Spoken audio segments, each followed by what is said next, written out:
দেখুন, দেখেই খেতে ইচ্ছে করছে। অল্প খরচে এত সুন্দর একটা রেসিপি থাকলে ডিনার বা লাঞ্চের কোনো চিন্তাই থাকবে না। চলুন বানানো যাক। আমি 1 বাটি মতো ছোলার ডাল, এই 150 গ্রাম মতো হবে, ছোলাটা আগে থেকে ভালো করে ভিজিয়ে রেখেছিলাম। অবশ্যই ভালো করে ধুয়ে রেখেছিলাম। ঘন্টা 3-4 এটাকে আমি ভালো করে ভিজিয়ে রেখেছি। দেখুন, ডালগুলো কিন্তু অনেকটাই নরম হয়ে গেছে আর বেশ ফুলেও গেছে। এবার প্রেসার কুকারে আমি জল নিয়ে নিলাম 2 বাটি মতন, আর জল ঝরানো ডালটাকে আমি এর ভেতর দিয়ে দিচ্ছি। সমস্ত ডালটাকে আমি ওই গরম জলের ভেতর দিয়ে দিচ্ছি। বন্ধুরা, আপনারা এই রেসিপিটা বাড়িতে ট্রাই করবেন। নিরামিষের দিনে এরকম একটা রেসিপি থাকলে দারুণ সুন্দর লাগবে। লুচি, রুটি, পরোটা তার সাথেই খান না কেন, সত্যি অসাধারণ খেতে লাগবে। এবার আমি ওর ভেতর দিয়ে দিলাম হাফ টেবিল চামচ মতো লবণ আর হাফ টেবিল চামচ মতো হলুদের গুঁড়ো। এবার আমি সব কিছু ভালো করে মিশিয়ে নিচ্ছি। এবার আমি প্রেসার কুকারের ঢাকনাটা দিয়ে দিলাম, দিয়ে 2টো সিটি আমি হতে দেব। এবার একটা ফ্রাই প্যানের ভেতর আমি খানিকটা গরম জল নিয়ে নিয়েছি, আর এর মধ্যে দিয়ে দিলাম 1 বাটি মতো সোয়াবিন।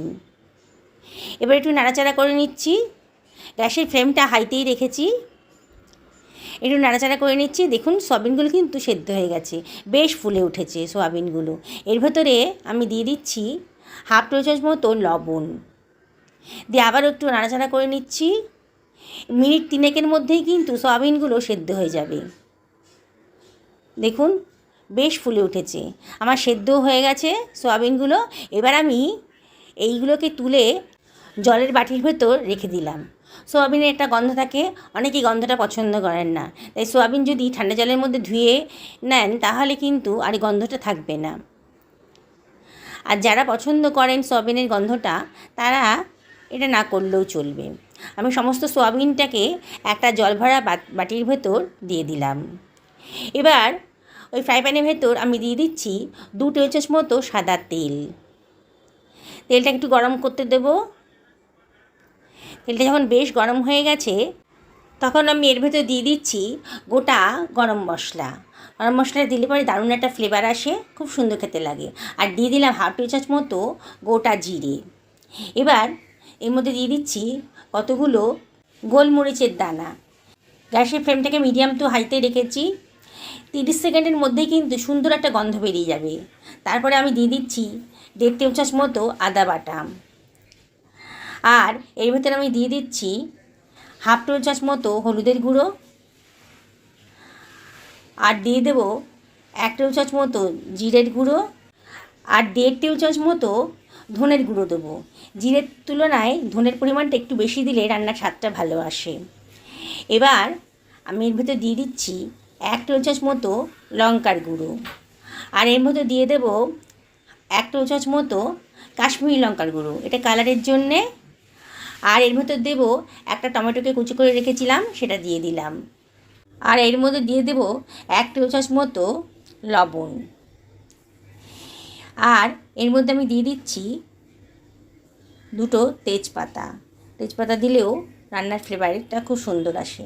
এবার আমি সব কিছু ভালো করে মিশিয়ে নিচ্ছি। অনবরত নাড়তে হবে, মশলাটাকে ভালো করে কষিয়ে নিতে হবে। গ্যাসের ফ্লেমটা মিডিয়াম টু হাইতেই রেখেছি। দেখুন, মশলার গা থেকে কীরকম তেল বেরিয়ে এসছে, তার মানে মশলাটা আমার ভালো মতন কষানো হয়ে গেছে। এবার আমি এর ভেতর দিয়ে দিচ্ছি ছোটো বাটির 1 বাটির মতন জল। আবারও আমি সব কিছু ভালো করে মিশিয়ে নিচ্ছি। অনবরত নাড়তে হবে, নালে কিন্তু পোড়া ধরে যাবে। আবারও আমার মশলাটা ভালো করে কষানো হয়ে গেছে। দেখুন, মশলার গা থেকে আবারও তেল বেরিয়ে এসছে। এবার যে জলের মধ্যে আমি সোয়াবিনগুলোকে রেখেছিলাম, জল থেকে ভালো করে চিপে চিপে সোয়াবিনগুলোকে এই কড়াইয়ের মধ্যে দিয়ে দিচ্ছি।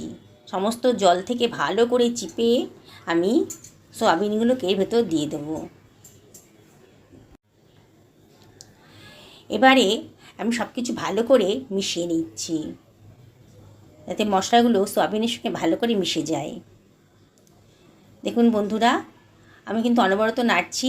এবার গ্যাসের ফ্লেমটাকে আমি মিডিয়াম করে দিয়েছি। মিনিট 2 ভালো করে মশলার সাথে সোয়াবিনগুলোকে নাড়াচাড়া করে নিতে হবে। দেখুন, সোয়াবিনের কালারগুলো কিন্তু চেঞ্জ হয়ে গেছে। এবারে আমি এর ভেতর দিয়ে দেব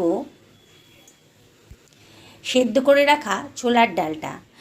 2 সিটি দেওয়া হয়ে গেছে, রেস্টে ছিল। এবার আমি ছোলার ডালটা পুরোটা দিয়ে দিচ্ছি কড়াইয়ের ভেতর। এবারে আমি সব কিছু ভালো করে মিশিয়ে নিচ্ছি। ডাল, সোয়াবিন আর মশলাটা ভালো করে মিশিয়ে নিতে হবে, অনবরত নাড়তে হবে। দেখুন বন্ধুরা, রান্নাটা কত সোজা আর খেতে কিন্তু সত্যিই অসাধারণ। আমি আপনাদেরকে রিকোয়েস্ট করব আপনারা বাড়িতে এটা ট্রাই করবেন, আর কেমন লাগলো অবশ্যই কমেন্ট করে জানাবেন। আমি দিয়ে দিলাম 2খানা কাঁচা লঙ্কা। এবার আমি ঢাকা দিয়ে দিচ্ছি মিনিট 5 জন্যে, মিডিয়াম টু লো ফ্লেমে। যারা আজকে আমার চ্যানেলে প্রথম দিন, তারা যদি ইউটিউব থেকে দেখেন তাহলে আমার চ্যানেলটা সাবস্ক্রাইব করবেন, এটাই রিকোয়েস্ট করব। আর যদি ফেসবুক থেকে দেখেন তাহলে আমার পেজটাকে ফলো করার জন্যে রিকোয়েস্ট করব। দেখুন আমার 5 মিনিট হয়ে গেছে। আমি এবার ঢাকাটা তুলে দিকটা নাড়াচাড়া করে দিয়েছি। এর ভিতরে আমি দিয়ে দিচ্ছি খানিকটা কিশমিশ। কিশমিশ দিলে পরে রান্নার টেস্টটা কিন্তু খুব সুন্দর আসে। আর এর ভিতর আমি দিচ্ছি হাফ টেবিল চামচ মতো গুড়ের পাউডার। গুড় না থাকলে পরে আপনার চিনিও দিতে পারেন। এবারে আমি এর ভেতর দিয়ে দেব একটুখানি ঘিটা দিলে পরেও খুব সুন্দর একটা টেস্ট আসবে। ঘির পরিমাণটা একটু কম হয়ে গেছে, আপনাদের কাছে বেশি পরিমাণ থাকলে পরে আপনারা দিয়ে দেবেন। এবার একটু দিয়ে দিচ্ছি কসুরি মেথি, দিয়ে সব কিছু ভালো করে মিশিয়ে নিচ্ছি। বন্ধুরা দেখুন কত সুন্দর দেখতে হয়েছে। এর মধ্যে আমি দিয়ে দিলাম একটুখানি চিনি। চিনিটা অপশনাল, তবে দিলে পরে কিন্তু রান্নার টেস্টটা খুব সুন্দর আসে। আবার একটু নাড়াচাড়া করে নিচ্ছি। এবার আমি এটা ঢাকা দিয়ে দেব একেবারে লো ফ্লেমে মিনিট 2 জন্যে। তারপরে গ্যাসের ফ্লেমটা অফ করে দেব। আমি গ্যাসের ফ্লেমটা অফ করে দিয়েছি। এবার আমি একটা সার্ভিং বোলের মধ্যে সার্ভ করে দিচ্ছি। বন্ধুরা, আমি আপনাদেরকে আবারও রিকোয়েস্ট করব, আপনারা বাড়িতে একবার ট্রাই করুন নিরামিষের দিনে। আর যেদিনকে বাড়িতে মাছ মাংস থাকবে না, সেদিন কি রান্নাটা করবেন, লুচি, রুটি, পরোটা সবার সাথেই কিন্তু জাস্ট জমে যাবে। খুবই সুন্দর খেতে হয়। সকলে ভালো থাকুন এই কামনাই করি। আজকে তাহলে এখানেই শেষ করছি, আবার দেখা হবে।